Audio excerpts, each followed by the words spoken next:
السلام علیکم ورحمۃ اللہ وبرکاتہ۔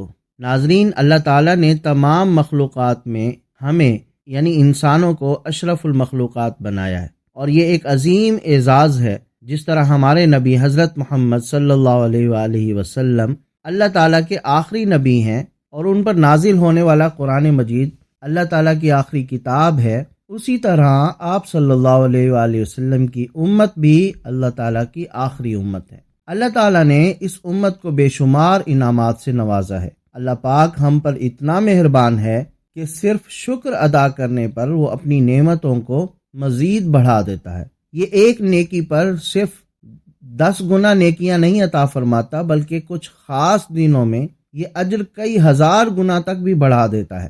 لیکن اگر کوئی انسان برائی کرتا ہے تو اسے صرف 1 گناہ لکھا جاتا ہے۔ یہ اللہ تعالیٰ کی بے پایاں رحمت کا ثبوت ہے۔ ناظرین، آج ہم غور کریں اور دیکھیں کہ یہ پیاری امت خود کو کس سمت لے کر جا رہی ہے۔ بچہ ہو، جوان ہو یا بوڑھا، مرد ہو یا خواتین، ہر کوئی گناہوں کے اندھیروں کی طرف کھینچا جا رہا ہے۔ اچھائی کو چھوڑ کر برائی کی طرف، علم کو چھوڑ کر جہالت کی طرف اور امانت کو چھوڑ کر خیانت کی طرف سب کی دوڑیں لگی ہوئی ہیں۔ پہلے لوگ گناہوں کو چھپ چھپا کر کرتے تھے، لیکن آج یہ سب سر عام سوشل میڈیا پر ہو رہا ہے۔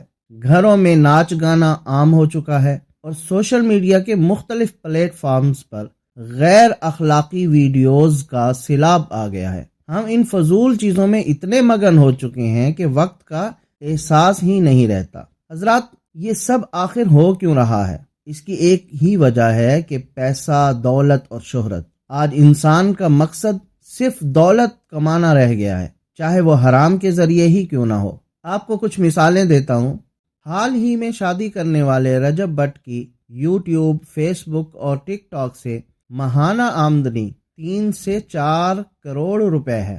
اسی طرح ایک ڈکی بھائی ہے، مشہور یوٹیوبر، اس کی ماہانہ آمدنی بھی 3 سے 4 کروڑ روپے ہے۔ ٹک ٹاک کا مشہور مسٹر پتلو، یہ شخص روزانہ 1 کروڑ روپے صرف عوام کے گفٹ سے کماتا ہے۔ رجب بٹ اور ڈکی بھائی جیسے لوگ پلیٹ فارمز کے ذریعے کما رہے ہیں، لیکن مسٹر پتلو لائیو آ کر مغربی خواتین کے ساتھ غیر اخلاقی مواد کے ذریعے یہ رقم حاصل کرتا ہے۔ یہ سب لوگ زیرو سے اٹھے ہوئے ہیں، محنت کی کہانیاں رکھتے ہیں، مگر کیا یہ کامیابی اخلاقیات کی قیمت پر ہونی چاہیے؟ اگر برین لیس کانٹینٹ، فحاشی اور غیر اخلاقی مواد وائرل ہو رہا ہے تو اس کا قصور صرف ان لوگوں کا نہیں ہے، یہ ہم سب کا قصور ہے۔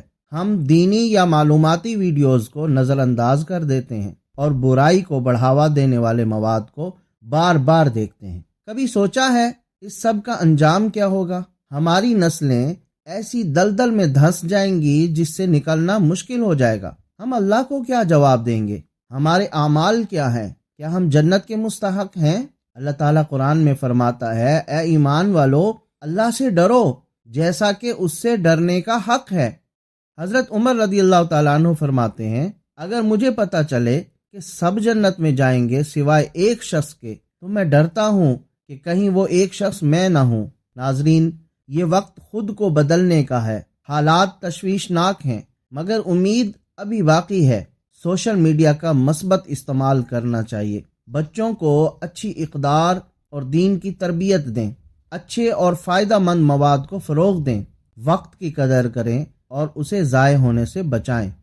آئیے ہم سب یہ عہد کریں کہ ہم ایک ایسی امت بنائیں گے جو اللہ کی اطاعت کرے اور دنیا اور آخرت میں کامیاب ہو۔ اللہ تعالی ہمیں نیک اعمال کرنے اور برائی سے بچنے کی توفیق عطا فرمائے۔ اللہ ہم سب کا حامی اور ناصر ہو۔